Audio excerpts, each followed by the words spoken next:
Bonjour à tous, ravi de vous retrouver sur 8 Mont Blanc pour le dernier journal de la semaine. Nous sommes le vendredi 19 juin 2020 et voici tout de suite les titres. Si vous cherchez la fraîcheur cet été, rendez-vous sur les pistes. Les glaciers ont rouvert au public à Tignes et à Val d'Isère. Nos journalistes sont allés prendre un grand bol d'air en altitude. Ski au pied, reportage à suivre. Les règles ont été assouplies et les parents espèrent pouvoir souffler un peu. Ce lundi 22 juin, les écoliers et les collégiens pourront pour la plupart retrouver leur établissement. Focus ce soir sur un dispositif qui accompagne ce retour en classe. C'est un festival 100% en ligne que nous avons suivi tout au long de la semaine. Les professionnels du film d'animation ne se retrouvent pas physiquement cette année à Annecy. Pour autant, la fête et la compétition battent leur plein sur la toile. Nous avons joint cet après-midi le réalisateur du court-métrage Moi Barnabé. Je vous propose de voir cet entretien tout de suite. Jean-François Lévesque, merci d'être avec nous en ligne depuis Montréal au Québec. Alors, votre court-métrage Moi Barnabé est en compétition dans la catégorie l'officiel. On se souvient de la success story du court-métrage mémorable l'année dernière qui a été prix du public, prix du jury junior et cristal du court-métrage du Festival d'Annecy. Il a été ensuite nommé aux Oscars 2020. Est-ce que vous espérez la même success story pour votre court-métrage cette année ? Je suis pas certain de à quel court-métrage vous faites référence exactement. C'est le court-métrage mémorable qui avait été sélectionné l'année dernière et en fait ça a été un vrai succès. Du coup, on vous souhaite évidemment de réussir aussi bien. Est-ce que vous espérez faire le même chemin en France ? Ah, d'accord. Ben non, je pense qu'il faut jamais espérer ça parce que c'est la meilleure façon d'être déçu, je pense, de vouloir avoir succès à tout prix. Donc, je sais pas ce qui va advenir, mais en tout cas, je suis content pour l'instant de lancer le film en première à Annecy. Ça, c'est sûr que c'est une belle chose en soi. Moi, Barnabé, votre court-métrage, c'est une histoire à première vue qui semble assez sombre. C'est l'histoire d'une crise existentielle, la quête spirituelle d'un homme qui reçoit la visite d'un étrange volatile. Est-ce qu'il y a du positif tout de même dans cette intrigue ?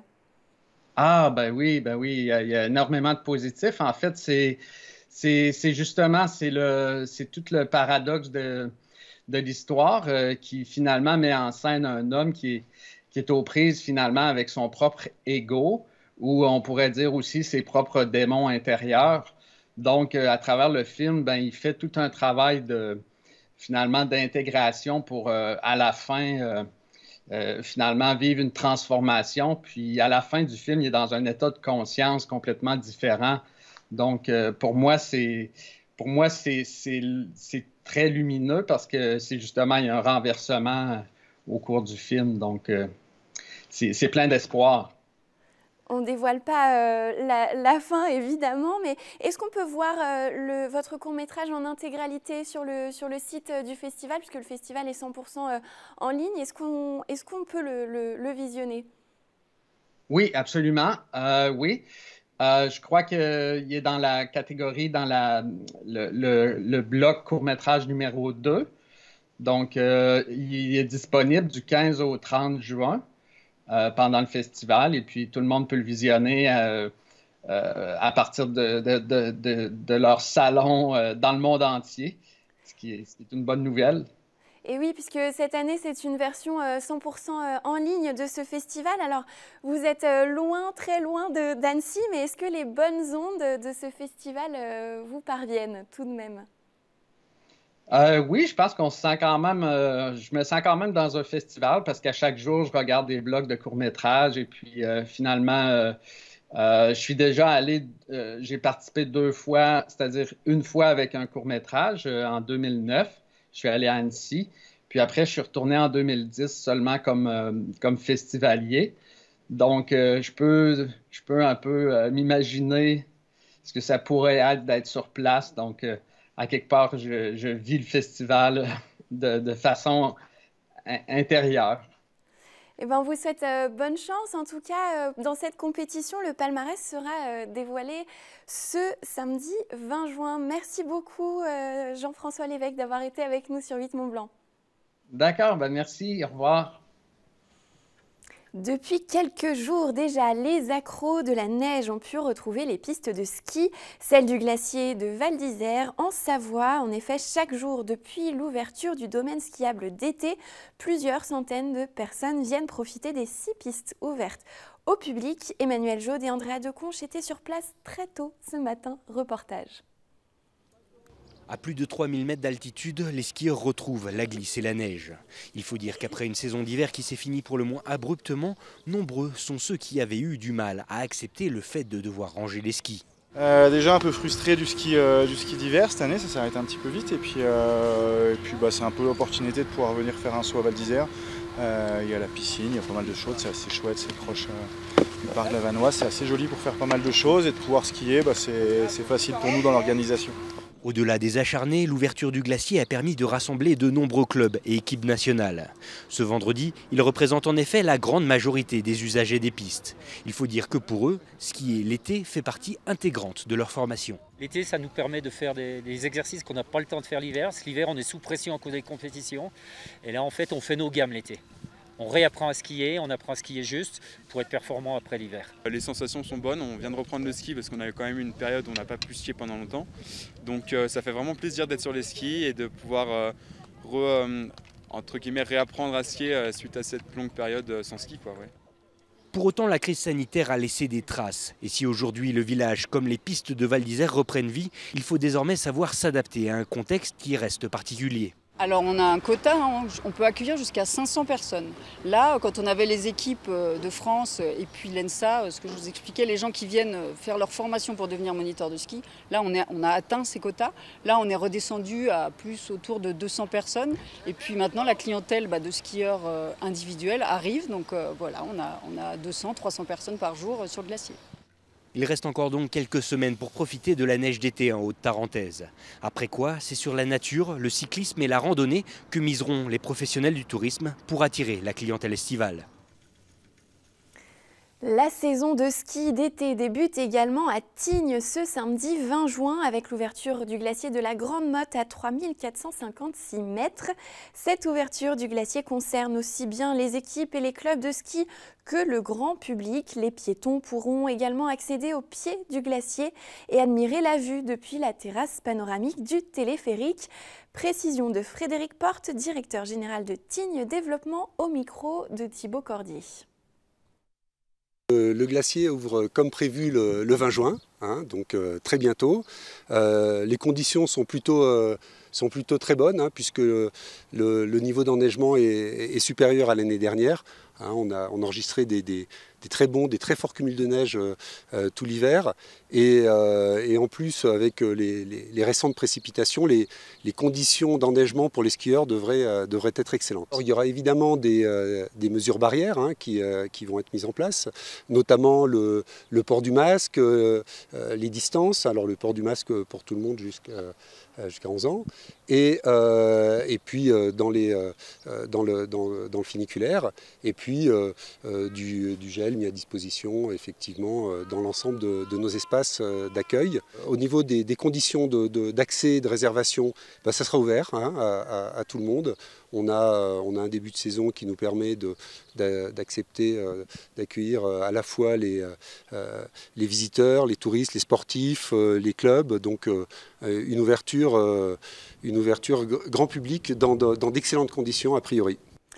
Ils veulent donner 50 000 litres de lait et 35 tonnes de fromage. Les professionnels de la filière lait des Deux-Savoies se sont mobilisés pour financer l'achat de lait et de fromage à destination des banques alimentaires de Savoie et de Haute-Savoie. L'opération est née pendant la crise du coronavirus. Les fromagers déclarait 95 tonnes de fromage en danger à déstocker. Parallèlement, les associations caritatives indiquaient des besoins. Une double solution a donc été trouvée. En bref, Annemasse autorise exceptionnellement ses commerçants à ouvrir dimanche. Nous serons le 21 juin, jour de la fête de la musique et de la fête des pères. Une journée importante pour des commerçants éprouvés par le confinement. L'agglomération a également décidé d'autoriser ses commerces à ouvrir le 19 juillet. Ce sera le premier dimanche des soldes décalés à cause de ce confinement. Suite de nos reportages consacrés au second tour des élections municipales, ce soir nous partons à Faverges-Settenay en Haute-Savoie. 3 listes se sont qualifiées au premier tour. On fait le point sur les enjeux avec Emmanuel Jaude, reportage. Faverges-Settenay, 19e commune de Haute-Savoie en termes de population, doit toujours départager ses 3 candidats. Car au terme d'un premier tour relativement serré, 3 des 4 prétendants au poste d'édile ont passé le cap du premier scrutin. En tête, après le vote de mars, c'est Jacques Dalex, déjà maire de 1989 à 2001, qui a réuni 34,29% des suffrages. Juste derrière lui, on retrouve la candidate Anne-Marie Bernard avec 33,56% des voix exprimées.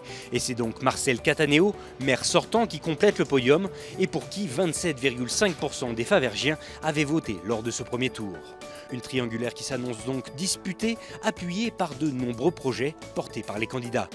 Sur les 3 listes présentes, eh bien, je suis le seul véritable favergien. Secondo, parce que au cours des 6 années passées, j'ai démontré que j'étais capable de maîtriser un budget. J'ai démontré que j'étais capable de réaliser ce que je dis. Pourquoi voter pour moi? Parce que je veux pérenniser, je veux amplifier ce qui a été mené.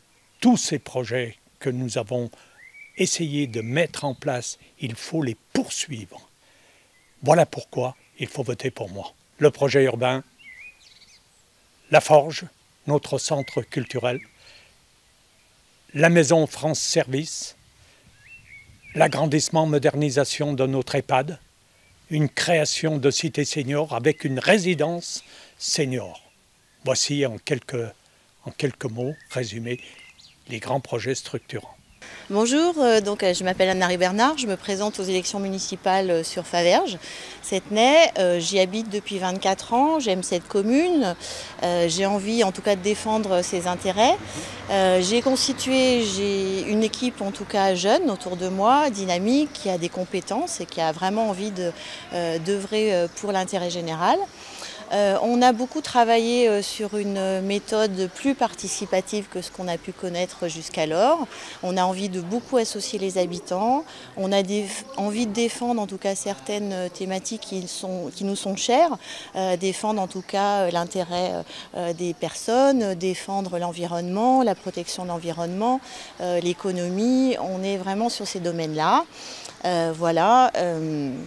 Moi, j'ai en tout cas au niveau professionnel et au niveau personnel des compétences que j'ai acquises au fil des années et que j'ai envie en tout cas de redonner et je me sens tout à fait légitime en tout cas sur cette candidature. On va mettre en place une nouvelle équipe. On a la chance d'avoir un ancien élu, puisque j'ai été maire pendant 12 ans, qui connaît la commune, qui connaît les dossiers, qui a fait l'épreuve de son action et donc c'est pratiquement une action, je dirais, sans risque. Hein. On peut aujourd'hui nous faire confiance parce qu'on a été élus et réélus. Les Favergiens se souviennent de tout ce qui a été fait. Et aujourd'hui, moi, j'apporte mon temps, ma compétence, dans la mesure où aujourd'hui, j'ai plus les activités professionnelles que j'avais à l'époque. J'ai du temps à consacrer à Faverges et Settenay. Et donc il y a du travail, je suis prêt à le faire, j'ai une bonne équipe autour de moi. À partir de là, je ne vois pas pourquoi les Favergiens et les Settenayards ne nous feraient pas confiance totalement en nous donnant la possibilité de gérer la commune au mieux dans un esprit de rassemblement et d'efficacité. Le choix sera donc crucial pour les 7592 habitants qui choisiront donc leur futur maire dès le 28 juin prochain. Un parent sur 4 ne remettra pas son enfant à l'école, alors qu'Emmanuel Macron a annoncé dimanche soir un retour à l'école obligatoire dès le 22 juin. Un sondage démontre que 56% des Français désapprouvent cette décision. Le protocole sanitaire a été assoupli pour permettre au plus grand nombre d'élèves de retrouver leurs établissements. Dans les faits, les écoles élémentaires et les collèges doivent à nouveau repenser leur organisation. En Haute-Savoie, depuis début juin, le dispositif 2S, 2C a été mis en place pour accompagner le retour en classe des collégiens. Reportage. 2S, 2C, sport, santé, culture et civisme. Tout un programme a été imaginé pour accompagner le retour en classe des collégiens. Concrètement, les jeunes participent à une série d'ateliers culturels ou en lien avec l'environnement. Le dispositif permet de prendre en charge les élèves lors des temps scolaires, en complémentarité des cours habituels. Ce dispositif 2S2C, en fait, il est dans la même filiation que le projet éducatif de territoire, sur lequel on pense ensemble des temps éducatifs d'éducation partagée sur lequel interviennent des acteurs de la culture, du sport. Nous, on a des partenariats avec des associations sportives en lien avec les professeurs d'éducation physique et sportive, du civisme, de la santé. Vous voyez, quelque part, c'est un dispositif qui vient appuyer des dispositifs intérieurs qui étaient un petit peu dans le même esprit. La plupart des élèves vont retrouver leur salle de classe dès le 22 juin. Les établissements ont donc dû réfléchir à une nouvelle organisation à 2 semaines des vacances d'été. Le dispositif 2S2C, mis en place début juin, restera effectif. Moi, je ne vois pas de raison pour arrêter ces dispositifs, bien au contraire. Encore une fois, ils vont même se poursuivre pendant les vacances apprenantes et peut-être même à la rentrée. Et puis, de toute façon, la simplification du protocole sanitaire va aussi permettre effectivement d'accueillir davantage d'élèves, mais peut-être pas tous en même temps. Il y aura peut-être besoin aussi, très techniquement, de ce dispositif pour qu'ils soient tous accueillis. 20 collèges publics ou privés bénéficient de ce dispositif en Haute-Savoie. Près de 3000 élèves sont préinscrits, ce sont des crédits relativement importants qui ont été mis à disposition des équipes d'enseignants.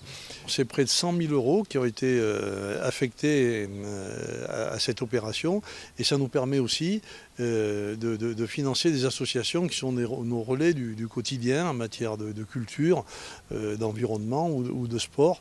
Et ça permet à chacune, à chacun d'entre nous de passer de façon un peu moins compliquée cette période qui nous a complètement perturbés. Ces élèves du collège Geneviève Antonios de Gaulle à Cluses participent à un atelier d'éducation aux médias et à l'information. Au programme ce matin, identification des fake news.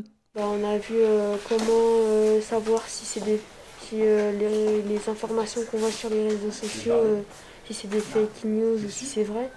Ça maintenant on peut savoir sur les informations si c'est vrai ou si c'est faux. Il faut toujours vérifier quand on voit une information parce que beaucoup de fausses informations peuvent être diffusées, donc il faut faire attention. Grâce au dispositif 2S2C, l'établissement qui bénéficie d'une résidence journalistique dans le cadre d'un programme soutenu par l'Europe a pu ainsi relancer les travaux engagés par les élèves pendant l'année. Les journalistes en herbe vont donc pouvoir clore leur apprentissage.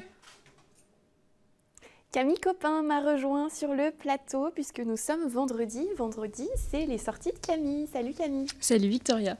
Alors ce vendredi, on commence avec un petit point sur la fête de la musique. Exactement, vu le contexte sanitaire, du coup, cette fête nationale est impactée elle aussi, mais ça n'a pas découragé les municipalités qui se sont organisées pour faire donc, différemment tout en maintenant l'événement. Petit tour d'horizon. Donc en Savoie, du côté d'Aix-les-Bains, la mairie a autorisé les commerces à agrandir leurs terrasses pour recevoir donc plus de monde tout en appliquant les gestes barrières. Et c'est le cas également à Chamonix, en Haute-Savoie. Du côté de Chambéry, la fête de la musique se fera à distance avec un concert des Frères Capuçon à l'Espace Malraux. Impossible d'y être donc en physique, mais le concert sera retransmis en direct donc le 20 juin à 19 h sur le site chambéry.fr et sur leur page Facebook Chambéry officielle. Et enfin, à Chana, toujours en Savoie, le Relais Gourmand, restaurant qui dispose d'une terrasse sur le ponton au bord du canal de Savière, propose un concert insolite sur un bateau électrique. Donc un concert sur l'eau pour respecter la distanciation physique d'une part et offrir un moment un peu magique aux clients. C'est Élodie Poirier qui est violoncelliste qui donnera le concert et si l'idée séduit, d'autres concerts seront organisés pendant l'été. La réservation est fortement conseillée au 06 32 86 97 61 et vous retrouvez plus d'infos sur le site ledouni.com. Un beau programme en musique en tout cas. On va passer à la Slack. Oui, j'en avais parlé l'année dernière, le festival Slackvat a eu du succès cette année. Encore une fois, vu le contexte, cette nouvelle édition prendra une dimension un peu revisitée, mais il y aura tout de même une démonstration de highline, c'est-à-dire donc une seule ligne tendue d'1 kilomètre à plus de 300 mètres du sol, qui sera donc tendue entre le rocher d'escalade de la Duchère et la télécabine de la Gorge. Le public est invité à contempler ces démonstrations dans le cadre de leur promenade ou de leur randonnée afin d'éviter les attroupements. Du côté du parc de loisirs, les démonstrations se feront au-dessus du lac du Pontet avec l'installation de 4 waterlines de 30, 50, 70 et 100 mètres de distance, situées à 2 mètres au-dessus du lac. C'est un petit peu moins dangereux si on tombe. Waterline, c'est pour ça, c'est au-dessus de l'eau. Exactement, en fait. Voilà. Et ces installations sont à découvrir et à admirer pendant 3 jours, donc jusqu'à dimanche, entre 9h et 19h. Et vous retrouvez toutes les infos sur lescontamines.com. Et on a une autre démonstration de highline, pas très loin. Du côté de Saint-Gervais, ce sera ce samedi. La commune de Saint-Gervais accueillera donc de son côté Nathan Paulin, qui est un eyeliner professionnel, pour une démonstration inédite. Entre 18h et 20h, vous pourrez donc admirer ce spectacle hors du commun depuis le jardin public derrière l'église, depuis l'esplanade Marie-Paradis, le pont de Saint-Gervais ou encore le pont du Diable. De 16h à 19h, vous pourrez également découvrir des activités proposées par la compagnie des guides de Saint-Gervais, notamment des initiations à la slackline et de la tyrolienne sur la promenade du Mont-Blanc. Et vous pourrez également, si vous le souhaitez, vous lancer dans le vide avec du saut à l'élastique, seul ou en tandem. Pour les tarifs, 90 € si vous êtes seul, 80 € si vous êtes à deux. Ça se fait sur réservation auprès de l'Office de tourisme. Vous retrouvez toutes les infos sur saintgervais.com. Et sachez que si vous ne pouvez pas vous déplacer sur place, vous pouvez également suivre notre direct à 18h sur notre page Facebook, donc demain. Et donc la démonstration de saut de Camille ce week-end. Voilà, bien sûr. On s'arrête dans le vide, Camille. Moi, pas je du tout. ne pourrais pas, je pense pas. Mais on Impossible. salue Nathan Paulin qu'on avait reçu, Oui. qu'on avait joint par visio pendant le confinement, Tout à fait. qui nous expliquait un petit peu comment il s'occupait. Donc on le salue. Et on va passer tout de suite à une idée de randonnée. Oui, une nouvelle idée rando pour profiter de nos jolis paysages. Est-ce que, Victoria, tu connais la randonnée des 5 lacs de Forclaz dans le Beaufort ? Pas du tout. Eh bien, je te propose cet itinéraire de 11 km de difficulté facile pour une durée moyenne de 5h15. Je rappelle que la durée est calculée sur des moyennes en fonction du dénivelé et pour un rythme moyen de 3,5 km/h, tout en faisant des pauses. Donc voilà, il ne faut pas s'inquiéter par rapport à la durée qui peut faire peur. Le départ se fait sur le parking en contrebas du Fort de la Platte au-dessus de Bourg-Saint-Maurice. Vous verrez entre autres le lac Ezola, le lac Riondé, le lac Cornu, le lac Verdé et le lac Noir. Pour ceux qui aiment donc ce genre de paysage en montagne, vous serez servis. C'est un itinéraire aller-retour en passant par le même chemin, mais les paysages sont sympas. Donc voilà, et puis ça permet d'alterner encore une fois entre montée et descente. Voilà, et vous retrouvez tout l'itinéraire sur visorando.com. Et on va rester en montagne, Camille. Oui, une petite info pratique sur l'organisation des Mountain Days, des journées de ramassage donc des déchets en montagne. Nous sommes en liaison Skype avec Camille Régoré, qui est directrice de Mountain Riders. Bonjour. Bonjour. Déjà, pour faire un petit tour d'horizon, Mountain Riders, qu'est-ce que c'est ? Alors, Mountain Riders, c'est une association, loi 1901, d'éducation au développement durable en montagne. On essaie d'activer, de soutenir la transition écologique auprès des territoires de montagne, auprès de différents publics. On travaille beaucoup avec la jeunesse sur des questions de climat, de consommation responsable, de zéro déchet dans le cadre scolaire ou extrascolaire. Et puis, on accompagne aussi les acteurs professionnels, les élus, les destinations touristiques à engager de manière plus intense le tourisme durable sur nos territoires. Vous organisez donc les fameux Mountain Days. Beaucoup de ramassages sont généralement prévus au printemps. Avec le confinement, tous ces événements ont été plus ou moins reportés. Je rappelle quelques chiffres. En 2019, 6500 volontaires avaient participé à 65 ramassages et avaient récolté 40 tonnes de déchets. C'est quand même gigantesque. Vous prévoyez de rattraper ces événements cet été, cet automne ? Oui, effectivement, on a été contraint de décaler ces opérations à l'automne pour être finalement sûr que l'essence même de cette opération puisse être réellement faisable, c'est-à-dire d'être sur des événements mobilisateurs. Vous l'avez dit l'année dernière, sur l'ensemble des massifs français, ça a été 6000 volontaires. Donc, c'est des opérations qui ont pour objectif de mobiliser un maximum de citoyens et surtout d'être fait dans un cadre festif, ludique, convivial. Et on sait qu'en ce moment, toute cette dimension-là est plus contrainte. Pour autant, il est essentiel pour nous de traiter ce sujet du zéro déchet sur la période estivale. Donc, il ne s'agit pas de rien faire pendant les 2 mois d'été. On reporte les grosses opérations à l'automne et on recommande à toutes les stations avec qui on organise ces opérations de les faire au mois de septembre. Mais il n'empêche qu'il ne faut pas oublier de parler de ce sujet des déchets, de ce fléau des déchets sauvages en montagne aux visiteurs et aux touristes cet été à travers du coup des recommandations qu'on adresse aux stations, qui passe par des défis ramassage à proposer aux familles, parce qu'en fait, on aura évidemment la possibilité d'être en montagne cet été et de pouvoir de manière sympathique faire des randos déchets et pouvoir ramener tout ça à l'Office du tourisme, par exemple, pour que tout soit pesé et que, eh bien, mine de rien, il y ait une efficacité de l'action et surtout une action de sensibilisation de ce public-là. Concrètement, qui peut organiser un ramassage ? Comment on se fait accompagner ? Est-ce que par exemple, si moi j'ai envie d'organiser un ramassage, je peux le faire ? Eh ben, complètement. L'engagement est pris, Camille. Du coup, nous, notre rôle, c'est d'accompagner les citoyens, les collectivités, les offices du tourisme, les domaines skiables, les associations, c'est-à-dire tout type de public à organiser son ramassage.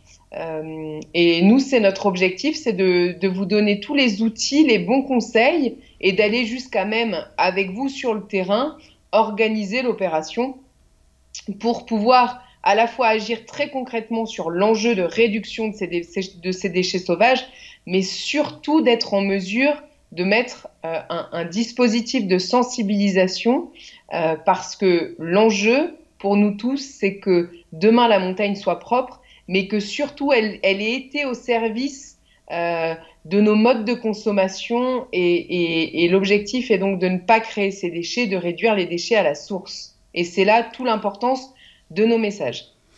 Eh ben, merci beaucoup Camille pour ces informations. On espère que de nombreuses journées vont être organisées suite à ça.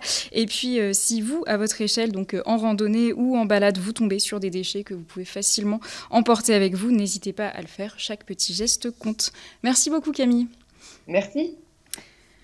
Évidemment, on le rappelle, le premier geste surtout, c'est de ne pas laisser ses propres déchets en montagne. On les récupère, on les met dans le sac, dans la poche et on les jette dans une poubelle.